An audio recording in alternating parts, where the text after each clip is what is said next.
वळूया आता पुढील बातमीकडे. विमानातील शेवटचं बोलणं काय असेल तेही समोर येईल. ब्लॅक बॉक्स समोरचे सर्व सत्य बाहेर आले तर निष्कर्ष बाहेर येतील.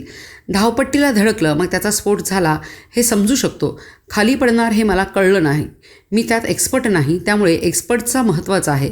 पण ब्लॅक बॉक्स मिळेल त्यावेळी हे नक्की कळेल, असे आमदार जयंत पाटील म्हणाले. अजित पवार यांच्या विमान अपघाताबाबत शंका व्यक्त केली जाते. याबाबत ममता बॅनर्जी देखील शंका उपस्थित केली. नाही, असं आहे की ब्लॅक बॉक्स मिळाला की बऱ्याचशा गोष्टी स्पष्ट होतील. विमानात प्रचंड आवाज येत होता आणि त्यानंतर ते विमान खाली कोसळलं. याच्याबद्दल ब्लॅक बॉक्समध्ये तपशील असेल आणि त्याच्यात बराचसा उजेड पडेल अशी अपेक्षा आहे. पायलटचं शेवटचं बोलणं काय आहे तेही ब्लॅक बॉक्समध्ये रेकॉर्ड होतं. त्यावरून आपल्याला कळेल की नक्की काय झालं.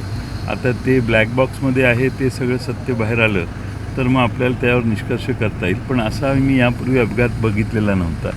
हे एकमेव असा अपघात आहे. एवढ्या लो लेवलला आलं, हे धावपट्टीला धडकलं आणि मग त्याचा स्फोट झाला तर समजू शकतो. पण हे वरून विमान गरगर फिरून खाली पडणं हे मला कळलं नाही कसं, आणि मी काय त्यात एक्सपर्ट नाही आहे. त्यामुळे एक्सपर्टचा व्ह्यू महत्त्वाचा आहे. पण ब्लॅक बॉक्समध्ये ज्यावेळी आपल्याला ब्लॅक बॉक्स मिळेल त्यावेळी आपल्याला नक्की कळेल की काय कशामुळं कधी झालं.